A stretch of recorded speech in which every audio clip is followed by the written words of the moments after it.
The baby was still warm in her arms when the machine started screaming. Savannah Reed had waited 10 years for this moment. 10 years of failed treatments, empty nurseries, and hope that kept dying and coming back. And now, finally, her daughter was here. Tiny. Real. Breathing. She had exactly 4 minutes with her before her body gave out. The nurses moved fast. The room filled with voices. Someone took the baby.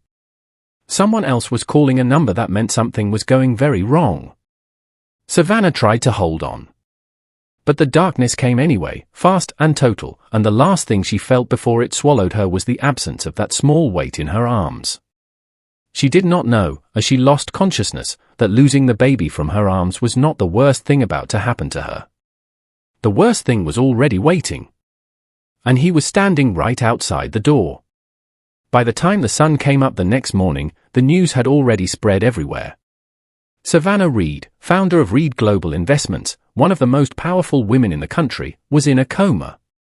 Her condition was critical. Her survival was uncertain. Reporters were lined up outside the hospital before noon. Flowers started appearing at the entrance within hours.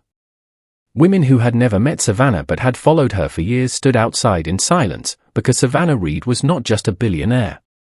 She was proof that a woman could build something from nothing and make the entire world pay attention. Inside the hospital, in a private waiting room on the 4th floor, her husband sat alone. And he was not grieving. His name was Ryan Sullivan. Calm. Measured. The kind of man people always call devoted. Dependable. Solid. That was exactly what he had always needed them to say. When the doctor came out to update him, Ryan asked all the right questions in exactly the right tone. Eyes dry. Jaw steady. He looked like a man barely holding himself together. He was not in shock. Ryan had been waiting for this for a long time. Not the baby. The baby had been an inconvenience he had not planned for. But the coma, the legal window that opened the moment Savannah lost consciousness, that was the part he had spent months getting ready for. He pulled out his phone while the corridor was empty and sent a single text. It happened. Move forward. The reply came back in 3 seconds. Understood. Ryan put his phone away, let out a slow breath, and walked back to the nurse's station to ask about visiting hours. He had already been busy. In the days that followed, Ryan Sullivan became the story. Photographed leaving the hospital each night and coming back before dawn. One short statement to the press, his voice barely above a whisper. He said he was praying. He said the baby was healthy. He said he believed Savannah was strong enough to come back. The public loved him for it. Journalists called him quietly devastated. His face appeared beside Savannah's on the front page of 3 national newspapers, and in every single photo he looked exactly like what he needed to look like. Faithful. Broken. Devoted. But behind the scenes, things were already moving faster than anyone knew. Ryan's lawyer, Trevor Bennett, had started the paperwork within 48 hours of Savannah's collapse. The argument was straightforward. Savannah was incapacitated. The company needed leadership. As her husband and next of kin, Ryan was the natural choice for temporary authority. It was framed as protection. It was framed as love. By Friday, Ryan had been granted limited power of attorney over Savannah's personal accounts. There was only one complication. The baby. She was in the neonatal unit, healthy, being cared for by the team Savannah had put in place months before her due date. Savannah had prepared for everything. She had left detailed instructions, emergency contacts, even a letter to be read to her daughter if she could not be there herself. Ryan had read the letter before the nurse could seal it away. He had not been mentioned in it once. That confirmed what he had already suspected. Savannah knew him. Not completely. But enough. She had built walls he had never found the doors to. Even in her most careful preparations, she had protected her child without relying on him. He could not let the child become a problem. He made another call. The kind that was never written down. Move the baby to a private facility. I want full control over who visits. That could attract attention, the voice said. Then be careful, Ryan replied, and ended the call. What he did not know, standing in that corridor, was that someone was already watching him make his calls. And recording every word. Room for 12 was the quietest place in the building. Blinds half drawn. Machines humming. Nurses coming and going on schedule, speaking in low voices the way people do when they have learned not to expect a response. Savannah Reed lay still in the center of it all. To every person who walked through that door, she was exactly what the chart said. Unresponsive. Unconscious. Unreachable. She was none of those things. Savannah had come back 4 days ago. Not all at once. Not with a gasp or a dramatic jolt. It happened slowly. The smell of antiseptic. The weight of a blanket across her legs. A voice in the corridor she recognized the moment she heard it. She did not open her eyes. She understood very quickly why she should not. The first voice she heard was Ryan's. He was in the room, talking to someone she did not recognize, calm and unhurried, discussing a transfer, accounts, a legal review that was already underway. He said all of it without any emotion at all. Savannah kept her breathing steady and listened, and with every sentence the picture got colder and more dangerous than anything she had imagined. By the time Ryan left the room, she knew enough. He had been waiting for this. He had people in place. And the moment anyone found out she was awake, Ryan would know within the hour. So she made a decision. She kept her eyes closed. She stayed still. She waited. Her daughter was somewhere in this building and she could not go to her. Could not hold her. Could not even ask about her without giving herself away. She lay there in the dark, thought about that tiny hand wrapped around her finger, the only moment they had shared, and she used the pain of it to sharpen everything else. She was not going to react. She was going to think. And then she was going to act. What she did not yet know was how little time she had to do it. On the 6th morning, a different doctor came in early. He moved differently from the regular nurses. Spent more time at the bedside than necessary. Checked things that did not need checking. When he leaned in to adjust the fall line, he leaned closer than any clinical reason required. He whispered so softly it could have been breath. I know you can hear me. Savannah did not move. My name is Dr. Caleb Hunter. I have been watching your chart since you came in and the numbers have not been adding up for 2 days. I know who your husband is. I know who his lawyer is. And I know what paperwork was filed last Tuesday. A pause. You do not have to respond. But I want you to know there is one person in this hospital who is not on his side. The door clicked shut. Savannah lay still for a long moment. Then very carefully, without moving anything else, she opened her eyes just enough to see the ceiling. White. Plain. Unmarked. 10 seconds. Then she closed them again. She had a doctor. She had an ally. What she did not yet have was enough time. Ryan came to visit that evening the way he always did. He sat beside the bed, held her hand, and performed his grief for the security camera in the corner. He talked softly about the board, about how exhausting the week had been, about how much he missed her. He said all of it to a woman he believed was unconscious. Savannah lay still and listened to every word. She had gotten good at this. Separating what she felt from what she let show. Filing each word away for later. But that evening something was different. When Ryan stood to leave, he paused at the door. He turned back and looked at her for a long moment. Not with grief. Not with performance. With the focused, careful look of a man trying to work something out. Then he left. He was getting suspicious. Which meant she had even less time than she thought. The first move came the next morning. Dr. Caleb Hunter adjusted the fall line and spoke in his calm, neutral voice. I got in touch with your head of legal last night. Lucas Hayes. He does not know you are conscious. But he agreed to meet. He is concerned. The power of attorney provision did not come through his office. He never saw it. He found out the same way I did, when it was already filed and done. Savannah pressed once. He has been trying to reach Ryan's legal team for 4 days. No one has called him back. Caleb moved toward the door.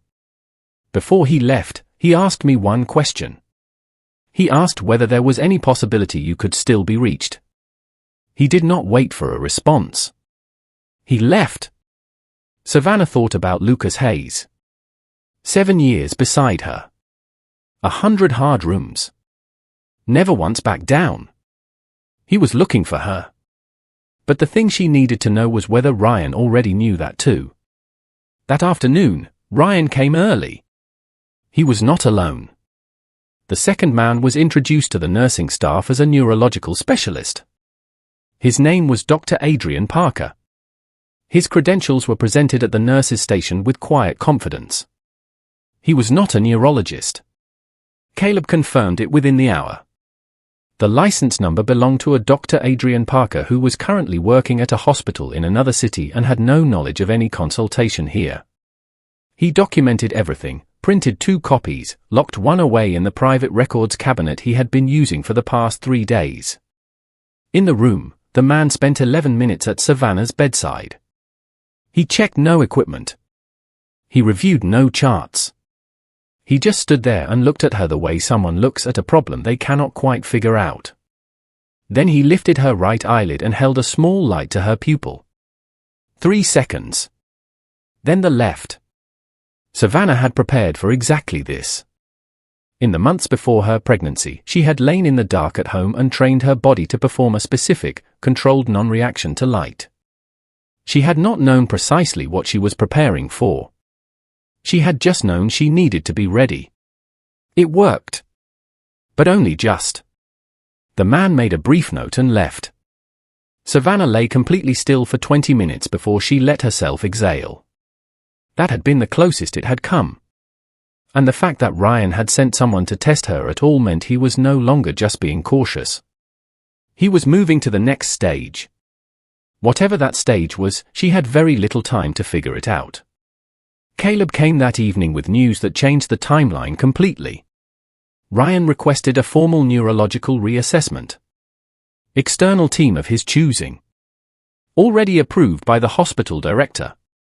Scheduled for Monday. Monday. Day 31. 1 day after the legal provision activated. If his team found what Ryan needed them to find, his legal position would be locked in permanently. And even if something went wrong, the provision would already be active by then. He was closing every door at the same time. Savannah pressed twice. Urgency. Lucas Hayes, Caleb said immediately. I will get him in here before Monday. What neither of them knew yet was that Monday was not actually Ryan's real deadline. Sunday night was. Lucas came on Saturday morning. Caleb had spent 2 days quietly engineering his entry as a family liaison visitor, his name added to the approved list through paperwork that looked routine if you did not know what you were looking at. He sat down in the chair beside the bed and for a moment said nothing at all. Savannah could hear his breathing. Steady but tight. I do not know if you can hear me, he said finally. But I am going to talk anyway. He went through everything carefully. The forged signature. The forensic analysis that was already underway, early results pointing the right way but not yet strong enough to challenge a document that was already active in court. He told her about the board. 5 of 7 members were holding firm. But Trevor Bennett had gone to 2 of them with private information. The kind that could only have come from inside the marriage. Savannah's jaw tightened under her still face. Ryan had used what she told him. Her private fears. The decision she had second-guessed out loud only to him, trusting him with them because she had trusted him with everything. He had taken those moments and turned them into weapons. Lucas kept going. Then he said the thing that cracked something open. I need to tell you what I found when I pulled the financial records. A pause. Ryan did not start planning this after you went into the coma. The holding company, the one from the document you found 14 months ago, it was incorporated for years ago. 8 months after your wedding. The room went absolutely silent. Every account. Every shell company. Every legal document. All of it built while you were going through treatment together. While you were grieving. The entire time. For years. During the failed treatments. During the night she had cried in the dark and he had held her and told her they would get through it. During every single moment she had believed she was not alone in her grief. He had been quietly building the plan to take everything from her the whole time. Lucas leaned forward slightly. His voice dropped lower. There is something else. I wanted to be certain before I brought it to you. I am certain now. Savannah waited. The fertility clinic. Your last 3 treatment cycles. Ryan had a relationship with the clinic's financial director. A man named Brandon Hayes. They met privately 6 times. Hayes had access to patient treatment records. To medication schedules. The silence in the room changed completely. Your last cycle, the one that worked, was the only one where Ryan had no contact with Brandon Hayes in the weeks leading up to it. Savannah lay completely still. The cycles that failed. We believe at least 2 of them were interfered with. She had spent 10 years trying to become a mother. 10 years of grief she had believed was her own body letting her down. Years of quiet devastation she had carried first alone and then with Ryan, trusting him with the weight of it, turning to him because there was no one else in the world she trusted with that particular kind of pain. He had not been carrying it with her. He had been causing it. Lucas stood and moved toward the door. Then he stopped. One more thing. Caleb found something in your medication records from the first week you were here. The sedation levels on days 2 and 3 are higher than they should be for standard coma care. He let that sit for a moment. You were already unconscious when you arrived. Someone in this hospital was making sure you stayed that way. The door clicked shut. Savannah lay in the silence of room 412 and understood, for the first time, the full size of what had been done to her. It was not just the coma. Not just the legal documents. Not just the 4 years of preparation. It was the 10 years before that. Ryan Sullivan had not entered her life and eventually decided to betray her. He had entered her life in order to. Every loss. Every failed treatment. Every night she had broken apart and put herself back together and tried again. He had been there behind all of it, patient and invisible, engineering the suffering she kept finding ways to survive, waiting for the moment she could not survive it anymore. She had not just been deceived by the man she married. She had been hunted. She pressed her fingers flat against the mattress and held them there. She let the grief move through her in one enormous wave. Then it was gone, compressed into something dense and quiet and permanent that settled at the very bottom of everything. Then she thought about her daughter. Riley. 40 meters away. Alive and healthy and completely unaware. The one thing Ryan had not been able to control. He had not interfered with the final pregnancy because by that point he was ready to move and he needed the child to exist to make the inheritance work. He had let her daughter live because it served his plan.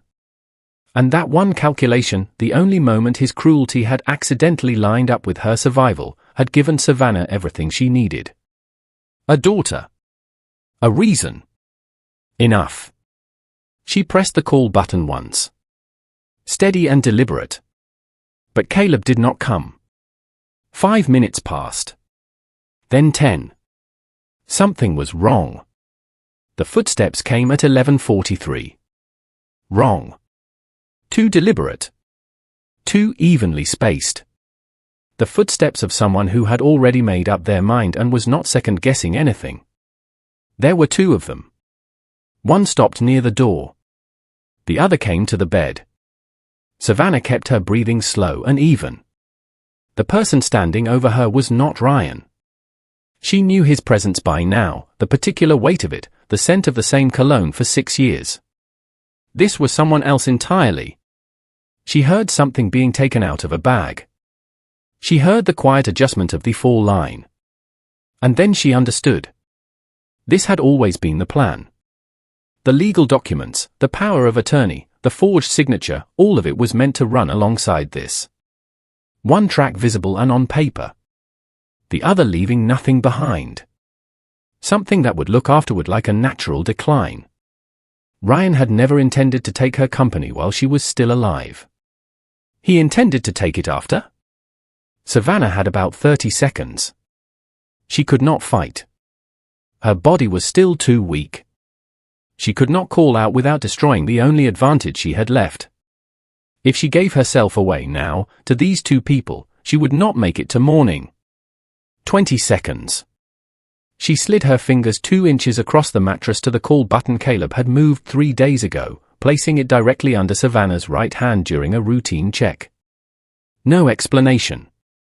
Just a quiet repositioning that Savannah had understood the moment she felt it. 10 seconds. She pressed it 3 times. Down the corridor, a soft alarm went off at the nurse's station. Easy to ignore. Easy to write off as an accidental trigger from an unconscious patient.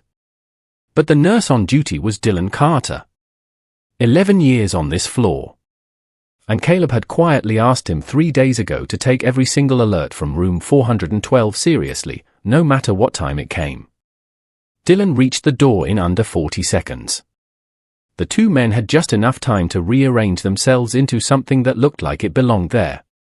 It was not enough. Dylan turned on the light. And what he found in that room would change everything by morning. They left smoothly and without confrontation, the way people do when they have been trained not to make scenes. One of them said something about coming back in the morning. Dylan watched them go, said nothing, then checked the fall line. He found it. A secondary line, thin and almost invisible, not fully connected, the insertion point still open. Whatever had been meant to go through it had not been given yet. Dylan disconnected it. Bagged it carefully. Stood in the middle of room 412 for a long moment. Then he called Caleb. Caleb arrived 18 minutes later. He had been held up. Connor Blake had filed a complaint with the floor supervisor that evening, reporting unauthorized patient consultations. Caleb had spent 2 hours defending every visit, every chart note, every clinical reason he had for being on that floor. He had kept every piece of paper. He walked out still employed, but only barely. He came into the room and stood at the bedside without speaking for a moment. "We are out of time," he said quietly. Savannah pressed once. She already knew. Caleb laid it out plainly, because there was no longer any point in being gentle about it. The attempt would be almost impossible to prove. The men were gone. The substance in the line would take days to identify, and Ryan's team would have a ready explanation before any results came back. Connor Blake's complaint had put Caleb under formal review, cutting off his access to this floor. Lucas had been served a cease and desist that morning, which had frozen the forensic analysis completely. The board meeting had been moved to Monday morning, 1 hour before the neurological assessment. Ryan had accelerated everything at once. Every person who had been helping Savannah was being picked off one by one, quietly and efficiently, the way he did everything. Savannah pressed once after each piece of news. When Caleb was done, the room was very quiet. "There is one option left," Caleb said. "And I have been putting off telling you because of what it will cost you." Savannah waited. "If you reveal yourself tonight, Ryan loses his legal ground right away. The forged signature becomes a criminal matter. The board cannot move forward with him once you are awake and contesting everything. Lucas can reopen the analysis. The assessment on Monday becomes pointless." A pause. "But you will be fully exposed. You are still weak. You have no formal statement ready and no legal team in the room. Ryan will have his people here within the hour, and whatever he does next, he will do it fast. You will be getting out of this bed with nothing but your own word against a man who has spent for years making sure your word alone would not be enough." Caleb stopped. "I cannot make this decision for you." Savannah lay in the silence and thought about everything she had been building toward. The careful reveal she had planned. The perfect moment. The evidence presented in order, one piece at a time, irrefutable and devastating. All of that was gone now. What was left was just her, in a hospital bed, weaker than she had ever been, with no preparation and no protection. She thought about the forensic analysis, frozen. Lucas, silenced. Caleb's career hanging by a thread because he had chosen to do the right thing. Dylan standing in the corridor right now, holding evidence he had nowhere safe to take. And then she thought about her daughter. Riley. 40 meters away. Growing stronger every day in a room Savannah had never been allowed to enter. A child who had felt her mother's arms for 4 minutes and had been alone ever since. Then one thought cut through all of it. Ryan had spent for years studying her. Using her pain. Turning her love into a tool against her. He had looked at her, sized her up, and decided she was a problem he had already solved. He did not know what 29 days of stillness and fury and careful thinking had built inside her.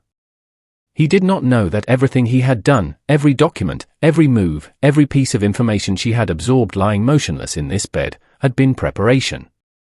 He had tried to erase her. He had made her sharper instead. And she was done waiting. Savannah turned her head. Slowly. Deliberately. For the first time in 29 days she moved without hiding. She turned her head, opened her eyes, and looked directly at Caleb. Caleb went completely still. Savannah's voice was rough and low from weeks without use. But every word was clear. Get me Lucas. Get me a phone. Lock that door. She pushed herself upright against the pillows, arms shaking, her body pushing back against every inch of movement. She did not stop. We move tonight, she said. Before he gets another chance. Caleb stared at her for one long second. Then he moved. Monday came in cold and quiet. The board meeting was set for 9. The neurological assessment for 10. Ryan had spent the whole weekend preparing, going through every contingency, every variable he could think of and get ahead of. He had not gotten ahead of all of them. Lucas Hayes arrived at 6:45 through the staff entrance, 2 colleagues beside him and Owen Mitchell just behind, a forensic document specialist who had flown in the night before. They moved quickly through the corridors with the kind of focus that comes from knowing exactly what is at stake and exactly how much time is left. Caleb met them at the stairwell and led them to room 412 without a word. When Lucas walked in and saw Savannah sitting up in the bed, pale and visibly worn but completely alert, he stopped in the doorway. 7 years as her lawyer. He had seen her in every kind of room and every kind of pressure. He had never seen her like this. Tell me what we have, she said before he could speak. They worked for 2 hours and 40 minutes straight. Savannah asked questions that went straight to the center of every issue, redirected twice when the approach was taking too long, and made 3 decisions that Lucas said afterward he would not have thought of on his own. Her voice got steadier as the morning went on. At 8:55, Lucas closed his laptop. We are ready. Is he here? Savannah asked. His car came 20 minutes ago. He is heading up to the boardroom now. Savannah pushed the covers back and moved her legs over the side of the bed. She sat with her hands pressed flat on either side of her and breathed through the effort of it. Her body was still fighting her. Every movement cost something. She stood anyway. Slow. Careful. She needed Caleb's arm for the first few steps down the corridor. But she was standing. She was walking. That was enough. Ryan Sullivan was halfway through his opening remarks when the boardroom door opened. He had been doing well. Controlled grief. Measured warmth. He knew which board members were already with him and which ones still needed work, and he had been in the middle of working on them when he heard the door. He turned, expecting someone from his legal team. Savannah Reed walked into the room. Hospital gown with a jacket over it. Moving carefully, one hand briefly touching the doorframe as she came in. Visibly worn. the effort of that walk written plainly on her face. She had never looked more powerful in her entire life. The room went completely silent. Ryan's face moved through shock, then calculation, then something practiced and warm, all of it happening in about 2 seconds. He stood up. "Savannah." His voice was almost perfect. "My God. When did you—" "Sit down, Ryan." She said it quietly. No raised voice. No anger. He Saturday. And in that moment every single person in that room understood who was running it. She walked to the head of her own table and stood there. "I have been conscious for 17 days, she said. Nobody spoke. I hid that because I needed time to understand exactly what had been done to me. I understand it completely now. Before anyone in this room makes any decision about this company or my family, I need 20 minutes. She looked at Ryan once. The way you look at something you have already dealt with. Then she looked away and did not look at him again. Lucas opened the first document. She walked them through everything. No emotion.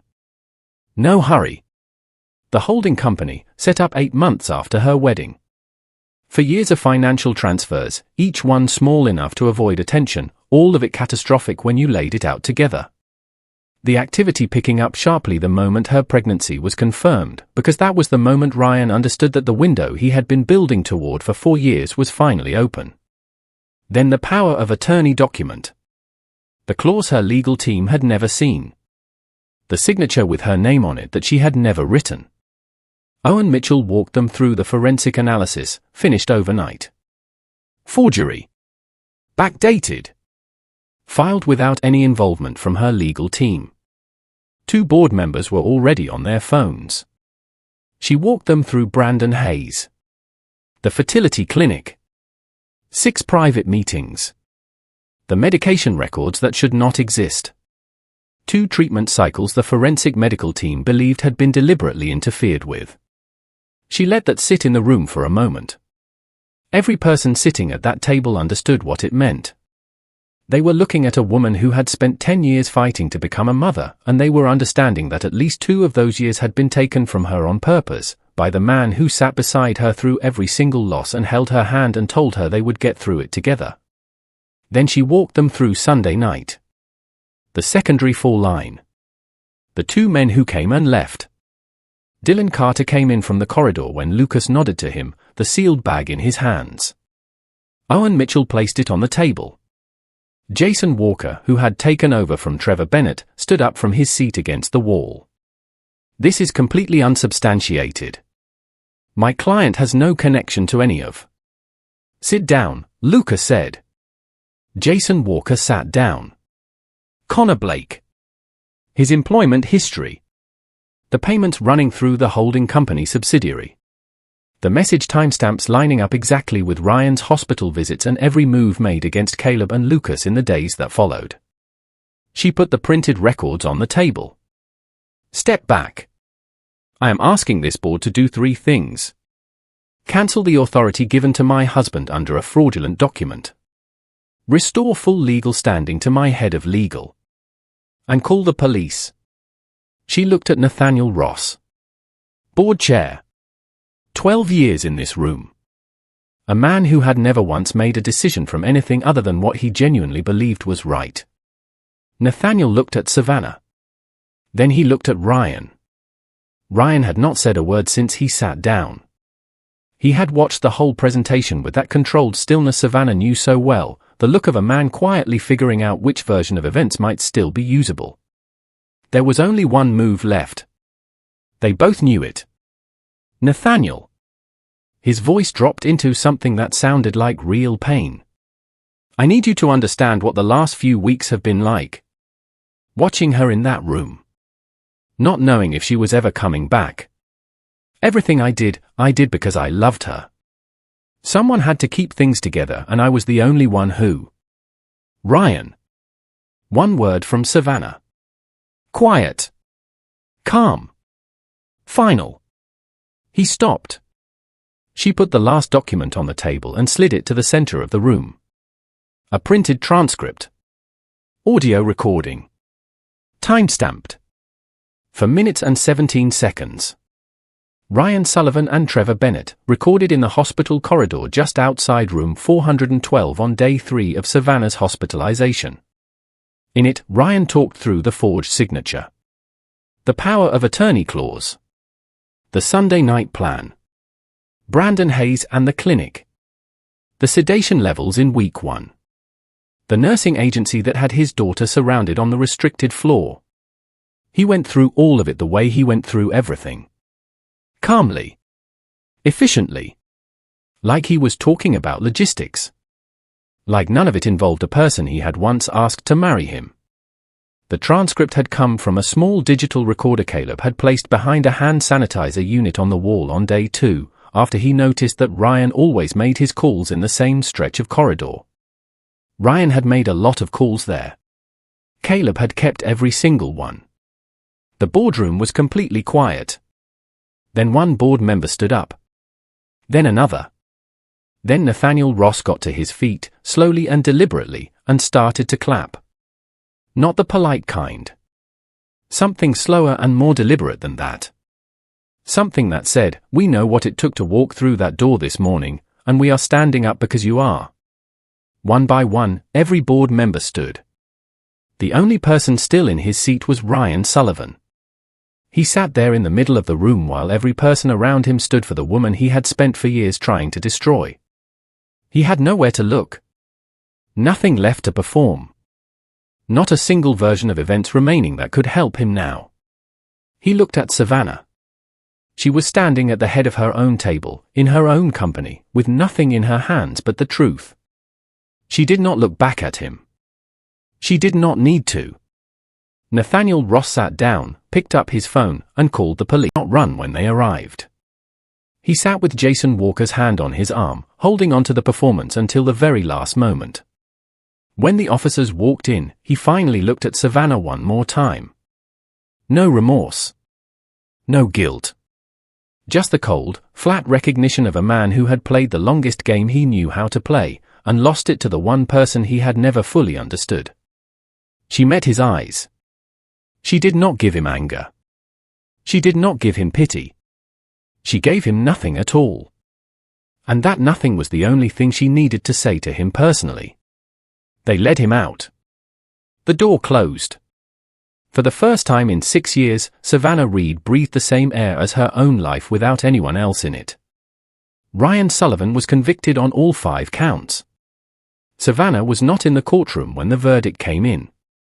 She was at her desk, working, because that was where she had always done her best thinking, and she had decided long before the trial was over that she would not give Ryan Sullivan the satisfaction of her presence at the moment he finally had to face what he had done. Lucas texted her when it was over. She read it. Put her phone down. Looked out the window at the city for a moment. Then she went back to work. Trevor Bennett had cooperated within 72 hours of his arrest. Connor Blake on day 4. Brandon Hayes on day 6, and what Hayes told the prosecution turned a complex financial case into something anyone could understand in a single sentence. Ryan had not just tried to take her company. He had spent a decade breaking her down first. The story ran everywhere. Not the version Ryan had performed for the cameras outside the hospital. The real one. The recordings. The documents. The 11-year timeline. The fertility clinic. The woman who had lain in a hospital bed for 29 days with her eyes closed and her mind working, building the case that would end him, while he stood in her room and genuinely believed she was already gone. Savannah said nothing publicly. She had nothing left to prove and nobody left to prove it to. Lucas was promoted the week after sentencing. Savannah called him into her office, told him his new title, and pushed the paperwork across the desk. He looked at it. "You don't have to do this." "I know," she said. "That's exactly why I'm doing it." 6 months after the boardroom, Savannah set up the Hunter Patient Welfare Initiative through the hospital's research foundation. Named publicly after Caleb. Funded properly.